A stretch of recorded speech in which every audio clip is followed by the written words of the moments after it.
अस्सलाम वालेकुम नाज़रीन, प्रोग्राम टोटल हेल्थ के साथ मैं हूं आपका मेज़बान शराफत अली। नाज़रीन, मेडिकल और डेंटल साइंस में दिन ब दिन जिद्दत आती जा रही है, नई डेवलपमेंट्स होती जा रही हैं। न्यू इन्वेंशंस और लेटेस्ट टेक्नोलॉजी से ना सिर्फ मर्ज़ की तशख़ीस आसान हो गई है, बल्कि मरीज़ों के लिए पेनलेस या पेन फ्री ट्रीटमेंट भी मुतारफ़ करवाई जा रही है। लेज़र ट्रीटमेंट से जहाँ मरीज़ों का इलाज आसान होता जा रहा है, वहीं पेन में भी कमी वाक़या होती जा रही है। डिफरेंट किस्म के सर्जिकल प्रोसीजर्स में ना सिर्फ लेज़र के इस्तेमाल से ब्लीडिंग कंट्रोल होती है, बल्कि हीलिंग का प्रोसेस भी ज़्यादा फास्ट होता है, ज़्यादा बेहतर होता है। ये लेज़र ट्रीटमेंट है क्या और कैसे इनोवेशन पाकिस्तान में अब मौजूद है? आज के प्रोग्राम में हम बात करेंगे कि कैसे लेज़र ट्रीटमेंट डेंटिस्ट्री में अपना रोल प्ले कर रही है और पाकिस्तान में कौन कौन सी ऐसे क्लिनिक्स हैं, कौन कौन से ऐसे हॉस्पिटल्स हैं जहां लेज़र ट्रीटमेंट मौजूद है। आज के प्रोग्राम में हम ये भी समझने की कोशिश करेंगे कि ये लेटेस्ट टेक्नोलॉजी, ये न्यू इन्वेंशंस जहां हमारे लिए बीमारियों में आसानी पैदा करती हैं और बीमारियों का इलाज आसान बना देते हैं, वहीं इनके क्या साइड इफ़ेक्ट्स हैं और इन सब में मरीज़ को क्या बेनिफिट है, कैसे मरीज़ का दर्द, मरीज़ की बीमारी को ख़त्म किया जा सकता है, कम किया जा सकता है। ब्रेक के बाद हमारे साथ मौजूद होंगी senior dental surgeon doctor Zohria Azhar. एक सेहतमंद और बेहतर ज़िंदगी के लिए इंसान का सेहतमंद होना बेहद ज़रूरी है और सेहतमंद ज़िंदगी के लिए अपनी सेहत का ख्याल रखना पड़ेगा। आपने अपनी सेहत का ख्याल कैसे रखना है, ये बताएंगे आपको पाकिस्तान के बेहतरीन हेल्थ एक्सपर्ट्स। देखते रहिए प्रोग्राम टोटल हेल्थ शराफत अली के साथ। Welcome back once again to your favourite programme total health. आज के प्रोग्राम में हमारे साथ मौजूद हैं senior dental surgeon doctor professor Zohria Azhar. आप एबटाबाद इंटरनेशनल डेंटल कॉलेज में प्रोफेसर हैं ओरल पैथोलॉजी डिपार्टमेंट में। आपकी ट्रेनिंग ओरल पैथोलॉजी की यूके से है, जबकि लेज़र डेंटिस्ट्री की ट्रेनिंग जर्मनी से है। आप पैथोडोंट पॉलीक्लिनिक्स में CEO हैं। Doctor Zohria, welcome to our show. Ji, thank you so much and अस्सलाम वालेकुम। डॉक्टर जोहरिया, आप की मौजूदगी हमारे लिए और हमारे नाजरीन के लिए इंतहाई अहम है, क्योंकि आपकी सीनियर एक्सपर्टीज़ आज हम शेयर करेंगे अपने नाजरीन से और तमाम पब्लिक से कि कैसे आप लेज़र डेंटिस्ट्री को परफॉर्म कर रही हैं और लेज़र का क्या रोल है डेंटिस्ट्री में। ये लेज़र की टेक्नोलॉजी है क्या और ये किन किन बीमारियों में इस्तेमाल हो रही है? लेज़र टेक्नोलॉजी एक्चुअली जो है ना, it's a very natural way of treating. बड़ा ये कुदरती तरीका है। लेज़र पार्ट है जो नॉर्मल लाइट है उसका, जो नॉर्मल सनलाइट हम तक आती है उसमें आपको पता है जो विजिबल लाइट है उसमें वेवलेंथ्स होती हैं, डिफरेंट रंगों की, डिफरेंट कलर्स होते हैं। कुछ लाइट का वो पार्ट होता है जो हमें नज़र नहीं आता। तो लेज़र जो हम लेते हैं ना, ज़्यादातर ये लाइट की कोई एक वेवलेंथ उठा लेते हैं और उस एक वेवलेंथ का जो सोर्स है वो हम एक मशीन में रख लेते हैं। वो मशीन फिर सिर्फ उसी वेवलेंथ की लाइट प्रोड्यूस करती है। ये ज़्यादातर जो इस्तेमाल हो रही है वो नॉन विजिबल स्पेक्ट्रम वाली लाइट है, यानी ये नज़र नहीं आती। उस पे हम लोगों ने एक पायलट बीम लगाई होती है ताकि पता चले कि उसका डायरेक्शन क्या है। तो नज़र ना आने वाला लाइट का पार्ट है, आप इसको कह लें एक मिरेकल ही है, जो कि मिरेकल मेडिसिन का ही एक पार्ट है और नेचुरल वे है। अब इसमें प्रोसीजर्स जो है, अगर आप वो पूरे मेडिकल फील्ड में देखें तो आई की भी सर्जरीज होती हैं लेज़र से, आई की बीमारियों का इलाज होता है। स्किन के ऊपर ख़ासतौर पर ख़वातीन को पता है कि बहुत ज़्यादा लेज़र एप्लीकेशंस हैं और पाकिस्तान में वो काफ़ी कॉमन है, काफ़ी अरसे से हो रही हैं। उसी तरह दांतों में भी, दांतों की कई बीमारियों का और मुंह के अंदर की कई बीमारियों का इलाज जो है वो लेज़र से हो सकता है। तो इसकी काफ़ी ज़्यादा एप्लीकेशंस हैं लेज़र्स की। और लेज़र की ट्रीटमेंट से क्या वाकई ही ब्लीडिंग भी कंट्रोल होती है और comparatively with other conventional treatments इसमें पेशेंट को पेन का जो फैक्टर है वो भी कम होता है? जी जी, बिल्कुल, डेफिनेटली। लेज़र जो है इसमें पेन काफ़ी कम है। काफ़ी कम से मेरा ये मुराद है कि हम एनेस्थीसिया कई प्रोसीजर्स में हमें देना होता है, डेंटिस्ट्री में भी और वैसे भी। तो उन कंडीशंस, उन ट्रीटमेंट्स को अगर आप लेज़र से करें तो या तो कुछ पेशेंट्स में बिल्कुल एनेस्थीसिया नहीं देना पड़ता और कुछ पेशेंट्स में बिल्कुल थोड़ा सा देना पड़ता है। मोस्ट ऑफ माई प्रोसीजर्स जो मैं परफॉर्म करती हूँ वो जो टॉपिकल जेल है ना, जो ऊपर लगाने वाली एनेस्थेटिक जेल है, उसी से हो जाते हैं, उसी में पेन कंट्रोल हो जाता है। मैम, डेंटल ट्रीटमेंट्स की अगर हम बात करें और पेन की बात करें तो बच्चों के ट्रीटमेंट की भी हम बात करना चाहेंगे कि क्या बच्चों में भी लेज़र का ट्रीटमेंट मुमकिन है या नहीं? जी जी, बच्चों के लिए इनफैक्ट ये ज़्यादा आप कह लें सूटेबल है, इसलिए कि बच्चे जो है ना वो डेंटिस्ट की ड्रिल से काफ़ी डरते हैं। उसमें से पानी भी निकल रहा होता है, उसमें साउंड की आवाज़ आ रही होती है और ड्रिल की वाइब्रेशन होती है, बच्चे जिससे रोते हैं। जो लेज़र डेंटिस्ट्री है इसमें बिल्कुल खामोश मशीन होती है, उसमें से किसी किस्म की कोई आवाज़ नहीं आ रही होती, तो इसलिए ये चाइल्ड फ्रेंडली आप कह लें, बच्चे ज़्यादा कोऑपरेटिव होते हैं इससे। अच्छा, आपने पिछले सवाल में ब्लीडिंग का भी पूछा था, मैं उसमें जवाब देना भूल गई थी, तो इसे मैं बता देती हूँ कि ब्लीडिंग जो है ना वो लेज़र कंट्रोल कर लेती है। जो लेज़र कट है उसमें वो ब्लडलेस फील्ड होती है। जब आप एक कट आप लगाते हैं स्कैल्पल से और एक आप लगाते हैं लेज़र से, तो जो लेज़र वाला कट है उसमें ब्लड नहीं निकलता, क्योंकि जो माइक्रो ब्लड वेसल्स होती हैं वो उनको कोएगुलेट कर देती है, यानी आप ये समझें कि उनको जमा देती है, तो वहाँ से एक नेचुरल बैंडेज बन जाती है और ब्लीडिंग नहीं होती।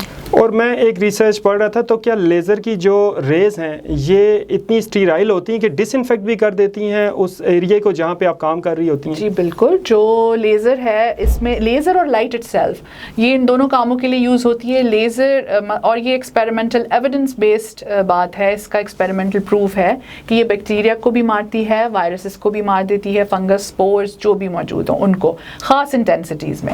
इसी तरह डिसइंफेक्शन के लिए तो स्पेशल लाइट यूज़ होती है ना, UVC जो कहलाती है, वो हम डिसइंफेक्शन के लिए भी यूज़ करते हैं। तो लेज़र से हम जो भी परफॉर्म करते हैं प्रोसीजर, उस फील्ड में या उस जगह पे जो जर्म्स होते हैं वो खुद ही मर जाते हैं इससे, तो एक बड़ी स्टेराइल फील्ड हो जाती है। कई डेंटल प्रोसीजर्स में हम लेज़र यूज़ ही साथ इसलिए कर रहे हैं ताकि जर्म्स हम मार सकें मेडिसिन और दवाइयाँ दिए बगैर। अगर हम पर्टिकुलरली डेंटल प्रोसीजर्स की बात करें तो कौन कौन से प्रोसीजर्स आप इससे कर रही हैं और क्या इफ़ेक्टिवनेस इसकी है कन्वेंशनल ट्रीटमेंट के लेवल पे?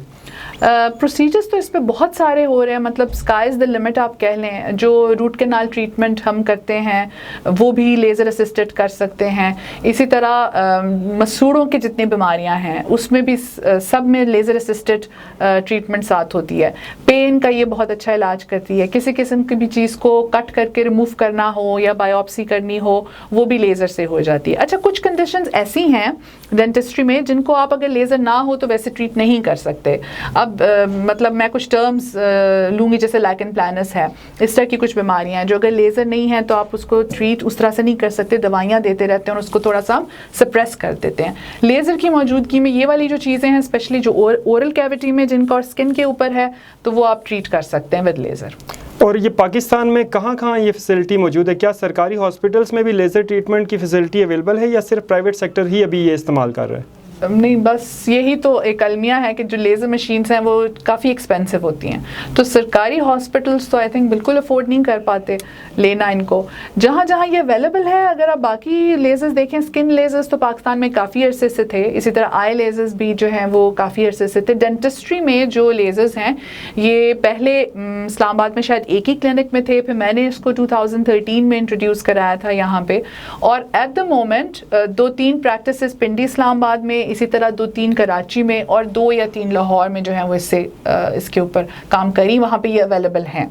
इससे पेन कंट्रोल बहुत अच्छा है, मतलब कहने को ये डेंटल लेज़र है लेकिन जिस्म में कहीं भी दर्द हो, कहीं कोई टेंडन स्प्रेन हो गया हो या डैमेज हो या कोई भी जॉइंट जो है उसका आर्थराइटिस हुआ हुआ हो, तो उस कंडीशन की पेन को भी लेज़र जो है वो ट्रीट कर लेती है, रिमूव कर देती है। ओके, बहैसियत डेंटल सर्जन और लेज़र एक्सपर्ट के आपको क्या लगता है कि पाकिस्तान में कितना फ्रीक्वेंट इसका इस्तेमाल होना चाहिए और क्या तमाम डेंटल सर्जन्स को लेज़र अडॉप्ट करना चाहिए या नहीं? जी जी बिल्कुल, ये हर एक को आना चाहिए एज अ टूल। मैं तो इस हक में हूँ कि इसको पार्ट ऑफ द करिकुलम बन जाना चाहिए अब जो अंडर ग्रेड लेवल का करिकुलम है, लेकिन होपफुली वो स्टेज भी आएगी जिस पे हम करें। बाहर तो सारे लेज़र डेंटिस्ट्री जो है वो एज अ कोर्स पढ़ाया जाता है, एज इलेक्टिव कोर्स है कुछ यूनिवर्सिटीज़ में उन्होंने पार्ट ऑफ द करिकुलम बनाया हुआ है, as a new subject introduce कराया हुआ है। तो पाकिस्तान में भी ज़रूरत है इसकी, और चूँकि इसके लिए ट्रेनिंग की कमी है और इस वक्त चूँकि बाहर से ही हो रही है इसकी ट्रेनिंग, तो इस वजह से ये डेंटिस्ट और डॉक्टर्स को भी इसकी ट्रेनिंग काफ़ी एक्सपेंसिव पड़ रही है। तो बहुत ज़रूरत है कि पाकिस्तान में लोकल लेवल पे ये वाला इंट्रोड्यूस कराया जाए ताकि जो हमारे डॉक्टर्स और डेंटिस्ट हैं उनको इसकी ट्रेनिंग लेने के लिए इतना ज़्यादा खर्चा ना करना पड़े बाहर जाके और करने में। अगर हम बात करें एक आम शख्स की या पाकिस्तान के गरीब आवाम की, तो क्या ये ट्रीटमेंट बाकी ट्रीटमेंट्स की निस्बत सस्ता है या मज़ीद ट्रीटमेंट को महंगा कर देता है? नहीं, ये ट्रीटमेंट को मज़ीद महंगा कर देता है। और उसमें अनफॉर्चुनेटली किसी का कसूर इसलिए नहीं है कि मशीनें बहुत एक्सपेंसिव हैं।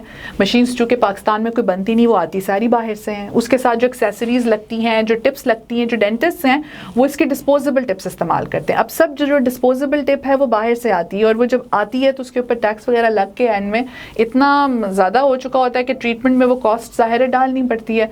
तो एट द मोमेंट जो गरीब आवाम है उनके उससे तो ये दूर है पहुंच से, लेकिन अल्लाह करे कोई ऐसा टाइम आए जब ये पाकिस्तान में इंडिजिनसली बननी शुरू हो जाएं और हम ऑफ़र कर सकें सबको। इस वक्त सिर्फ जो लोग अफोर्ड कर सकते हैं इसको वही है, लेकिन ये बेस्ट और state of the art treatment regimes हैं इसमें, तो जो अफोर्ड कर सके उनको ज़रूर इसकी तरफ जाना चाहिए। इसमें हीलिंग भी फास्ट हो जाती है ज़ख़म की और बीमारी की। आप एक्सपर्ट भी हैं, आप प्रोफेसर हैं, आपके पास state of the art equipment है, तो आप बहैसियत एन एक्सपर्ट जो कि बाहर से आप क्वालिफाइड हैं, तो आप पाकिस्तान में लेज़र के फ़रोग़ के लिए और स्टूडेंट्स को एजुकेट करने के लिए क्या कोई एक्टिविटी प्लान कर रही हैं या कर सकती हैं फ्यूचर में? इससे पहले भी की थी हम लोगों ने, बल्कि ये जो जर्मन फेलोशिप है मेरी वो मैंने इंट्रोड्यूस कराई थी पाकिस्तान में। और इस वक्त पाकिस्तान में माशाल्लाह से 12 फेलोज़ हैं जो कि जर्मनी की आखन यूनिवर्सिटी आल से सर्टिफाइड हैं ये वाले प्रोसीजर्स परफॉर्म करने के लिए। तो अब हम दोबारा बस इंशाल्लाह ऑफ़र कर रहे हैं। ये कोरोना की वजह से सब कुछ स्टॉप हो गया, लेकिन अनाउंस करना है, जर्मन आखन यूनिवर्सिटी हैज़ एग्रीड, तो हम इंशाल्लाह पाकिस्तानी डेंटिस्ट के लिए इसको जल्द ही दोबारा अनाउंस कर देंगे इस महीने में ही। एक्सलेंट। अच्छा, मैं दोबारा एक दफ़ा फिर ट्रीटमेंट के बारे में बात करना चाहूँगा कि लेज़र जो कि एक इनोवेटिव और न्यू इन्वेंशन है या एक लेटेस्ट टेक्नोलॉजी है जो कि पाकिस्तान में अब मौजूद है, तो हर चीज़ के कुछ साइड इफ़ेक्ट्स भी होते हैं। क्या लेज़र के भी इस ट्रीटमेंट में कोई साइड इफ़ेक्ट्स हैं और पेशेंट को कोई नुकसान भी है इसमें? हाँ जी शराफत, बड़ा अच्छा आपका क्वेश्चन है ये। मतलब पेशेंट पॉइंट ऑफ व्यू से तो यही कंसर्न होता है ना। अब देखें, ये नेचुरल मेडिसिन है। मैंने क्यों कहा कि ये इतना फेवरेबल और पसंदीदा है स्पेशली बाहर, इसलिए कि ये नेचुरल मेडिसिन है। तो जो चीज़ नेचुरल है ना उसका इटसेल्फ साइड इफ़ेक्ट नहीं होता। अगर ऑपरेटर मिस्टेक या मशीन की किसी मिस्टेक की वजह से कोई साइड इफ़ेक्ट हो जाए, तो बर्न आ जाए, या किसी को नहीं पता कि पावर क्या रखना है तो वो ज़्यादा पावर पे टिश्यू के ऊपर अप्लाई कर दें, तो उस केस में कोई थोड़ा बहुत बर्न आ सकता है। हाँ, अगर आई के अंदर ये गलती से पड़ जाए तो उस पे भी, आई में भी ये बर्न कॉज कर सकती है, इवन लॉस ऑफ साइट हो सकता है। उस चीज़ से बचने के लिए हम गॉगल्स लगा के रखते हैं, खुद भी पहनते हैं और पेशेंट ने भी पहने हुए होते हैं। तो इटसेल्फ अगर लेज़र को देखा जाए तो उसके कोई साइड इफ़ेक्ट्स नहीं हैं, लेकिन अगर आप उसको सही इस्तेमाल कर रहे हैं तो। और अगर हम ट्रीटमेंट टाइम की बात करें, क्योंकि डेंटल ट्रीटमेंट्स के बारे में ये मशहूर है और ये देखा जाता है कि बहुत लेंथी प्रोसीजर्स होते हैं, डॉक्टर भी थक जाता है, पेशेंट के लिए भी मुश्किल हो जाता है ट्रीटमेंट करवाना, तो कितना टाइम इफ़ेक्टिव है ये लेज़र ट्रीटमेंट? देखिए, जो लेज़र में हार्ड टिश्यू लेज़र्स हैं उनकी इस वक्त जो स्पीड है ना वो कंपेरेबल टू अ ड्रिल है। यानी जितना टाइम कैविटी बनाने में एक ड्रिल में लगता है उतना ही जो latest laser hard tissue lasers हैं उसमें टाइम, सो वो कंपेरेबल है। रहेगी बात आरसीटी की, तो रूट कैनाल ट्रीटमेंट अगर लेज़र असिस्टेड की जाए तो वो हम जो 1 स्टेप ट्रीटमेंट करते हैं, एक ही स्टेप में रूट कैनाल, वो लेज़र से उसके बहुत अच्छा प्रोग्नोसिस है, क्योंकि वो जरासीम को एक विजिट में ही मार देती है और हमें बार बार ड्रेसिंग्स वगैरह नहीं देनी पड़ती, वो ड्राई भी कर देती है और परमानेंट फिलिंग उसी विजिट में हो सकती है। तो कुछ चीज़ों में डेफिनेटली इसने काफ़ी शॉर्ट कर दिया है जो ट्रीटमेंट स्पैन है वो। आप चूँकि कन्वेंशनल ट्रीटमेंट्स भी जानती हैं, उनकी भी एक्सपर्ट हैं, आप प्रोफेसर हैं, तो क्या फ़र्क आपने देखा है लेज़र ट्रीटमेंट में और कन्वेंशनल ट्रीटमेंट्स के रिज़ल्ट में? कितना फ़र्क है रिज़ल्ट का, इफ़ेक्टिवनेस का? देखिए, इफेक्टिवनेस तो बहुत ज़्यादा है लेज़र असिस्टेड चीज़ों की। इसमें एक तो ये है कि पेशेंट सिम्टम्स जो हैं वो फ़ौरन सप्रेस हो जाते हैं ना, ख़त्म हो जाते हैं। पेशेंट के क्या सिम्टम्स होते हैं, शिकायत होती है कि पेन हो रही है या स्वेलिंग है, लेज़र उसको फर्स्ट एप्लीकेशन पे ही ठीक कर देती है। उसके बाद की जो चीज़ हमने ठीक करनी होती है वो ज़रा मतलब टेक्निकल चीज़ें रह जाती हैं। पेशेंट सेटिस्फेक्शन पहली ट्रीटमेंट से मिल जाती है। जी मैम, मैं ये जानना चाहूँगा कि कौन से ऐसे ट्रीटमेंट्स हैं जो कि कन्वेंशनल तरीका में मौजूद नहीं, या कोई ऐसी सिचुएशन क्रिएट हो जाती है जहाँ पे डेंटल ट्रीटमेंट पॉसिबल ही नहीं होती, तो क्या लेज़र के आने से वो ट्रीटमेंट्स अब पॉसिबल हैं? क्या ऐसी कोई सिचुएशन अब आ चुकी है? जी जी बिल्कुल। इसमें तो मैं एक्चुअली जब शुरू में इन चीज़ों का जिक्र करती थी तो लोग कहते थे कि ऐसे ही खामखाई में कह रही है कि कोई जादू थोड़ी है, लेकिन लेज़र देखें लाइट है ना, तो वो एब्जॉर्ब हो जाती है टिश्यूज़ में ऐसी जगह पे जहाँ पे हम आम कन्वेंशनल तरीके से नहीं जा सकते। फॉर एग्जांपल, अब आप देखें ना, एक दांत है, उसकी रूट्स हैं, हम कन्वेंशनल जब रूट कैनाल ट्रीटमेंट या कुछ कर रहे होते हैं, हमारे बहुत सारे इक्विपमेंट और इंस्ट्रूमेंट्स हैं जो कर्व रूट्स के अंदर नहीं जा सकते, या हमारी सोल्यूशंस और दवाइयाँ ऐसी हैं जो वहाँ तक नहीं पहुँच सकती।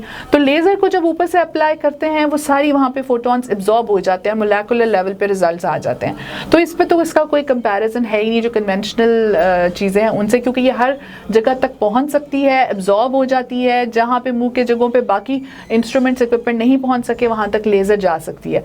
इस वजह से जो ट्रीटमेंट में प्रोग्नोसिस है या आप ये कह लो कि सक्सेस रेट है वो काफ़ी ज़्यादा इंक्रीज़ हुआ है। ख़ासतौर पर जो RCT के केसेस होते हैं ना, जहाँ RCT दोबारा हो रही होती है, उसमें मैंने देखा है कि बहुत से केसेस में ये पेशेंट्स के दांत हम 5 से 8 साल तक ज़्यादा चला सकते हैं। वही दांत जो 8 साल पहले एक्सट्रैक्ट हो सकता है री-एंडो लेज़र असिस्टेड करके 8 साल या 5 साल मज़ीद चल जाता है, जो कि एक बड़ा अच्छा क्राइटेरिया है सक्सेस का।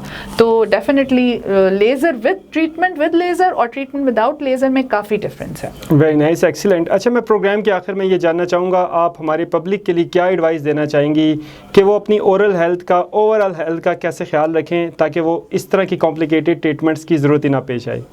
बस मैं यही कहना चाहूँगी कि देखें, हर चीज़ हर जगह पे दाखिल होने का एक रास्ता होता है, एक दरवाज़ा होता है। आप समझ लें आपकी बॉडी का जो मुंह है वो एक रास्ता और दरवाज़ा है। इसकी हिफाजत बहुत ज़रूरी है और इसकी अगर आप हिफाजत नहीं कर रहे होंगे तो इससे एसोसिएटेड और सारी बीमारियाँ हो सकती हैं पूरी बॉडी में। दिल की बीमारियाँ इससे एसोसिएटेड हैं, डायबिटीज़ इससे एसोसिएटेड है, ठीक है। इवन घुटनों का, जोड़ों का दर्द जो है वो भी इससे एसोसिएटेड है। अगर आपकी ओरल हाइजीन साफ़ नहीं है, कैलकुलस जमा हुआ है और आपको मुँह की बीमारियाँ जो आप लेके फिर रहे हैं और उनका इलाज नहीं करा रहे, तो आप ये ना समझें कि ये सिर्फ मुंह तक रिस्ट्रिक्ट रहेगा, बल्कि वो पूरी बॉडी पे उसके इफेक्ट्स आएंगे। तो इस वजह से अपने उसका ख्याल रखिए, मुंह की सेहत का, ओरल हेल्थ का। और पाकिस्तान में इसका बिल्कुल ट्रेंड नहीं है, मगर 6 मंथ्स के बाद आप ज़रूर डेंटिस्ट से चेकअप कराएं, देखें कोई मसला अगर नहीं आया। आप मुँह के अंदर खुद झांक के नहीं देख सकते, इसलिए डेंटिस्ट और डॉक्टर के पास जाएँ और अपना मुँह का चेकअप कराइए।